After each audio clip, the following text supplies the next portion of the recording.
Hi friends, இது வந்து என்னென்னா ராகி சேமியா. நம்ம வந்து வீட்டில் இருந்தது கொஞ்சம். இது லாஸ்ட்டு சேமியா. நான் ஊர்லேருந்து சேமியா கம்பெனி அது வீடியோ எடுக்கணும்னு நினைப்பேன் ஃப்ரெண்ட்ஸ், எடுக்கவே முடியறதில்ல. அதுலேருந்து வாங்கிட்டு வந்தது. லாஸ்ட்டாக இது வந்து சுடுதண்ணி வச்சு அவிச்சிட்டு இதை அப்படியே வச்சுருக்கிறேன். இங்கே பாருங்கள், 2 ஏலக்காய், ஒரு முடி தேங்காய், இது பல்ஸாக கட் பண்ணி இது வந்து நம்ம துருவி கூட போடலாம். நான் மிக்சியில் தான் போட போகிறேன்.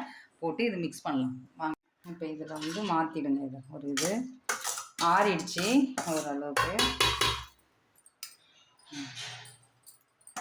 கை வச்சு கலருங்க, பிரச்சனை இல்லை. இல்லை ஸ்பூன் வச்சாலும். இங்கே பாருங்கள், நான் தேங்காய் இது பண்ணி தேங்காய் சூப்பராக இருக்கும். இதுதான் நம்ம செய்யணும்.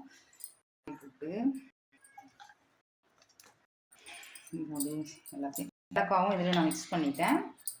அவ்வளோதான். நீங்கள் நாட்டு சக்கரை இருந்தாலும் போட்டுங்க. நான் ஒயிட் சக்கரை தான் இன்றைக்கி போடுறேன். உங்கள் ஸ்வீட்னஸ்க்கு ஏற்ற மாதிரி போட்டுட்டு கிளறிடுங்க. இதே ஒரு கிளறி சூப்பராக சாப்பிட வேண்டியதுதான். பாருங்க, நல்லா கரண்டி வச்சு கிளறியாச்சு. தேங்காய் இன்னும் நின்னா கூட போடுங்க. பாப்பா எனக்கு கொஞ்சமாக போதும் தேங்காய்னா, அதனால நான் கம்மியாக தான் போட்டிருக்கேன். நிறைய தேங்காய் போட்டிங்கன்னா சூப்பராக இருக்கும். இதே மாதிரி சேமியாவில் கூட செய்யலாம். நம்ம இல்லைங்களா, இது ராகி சேமியா. அது வந்து ஒயிட் சேமியா இருக்கும் பார்த்தீங்களா, அதில் சூப்பரான ஈவினிங் ஸ்நாக்ஸ் வந்து ரெடி ஆயிடுச்சு. ட்ரை பண்ணி பாருங்கள், சூப்பராக இருக்கும். நல்லா ஈவினிங் வந்து ஃபில்லிங்காக இருக்கும் சாப்பிட்றதுக்கு. நெக்ஸ்ட் வீடியோவில் பார்க்கலாம். பாய்.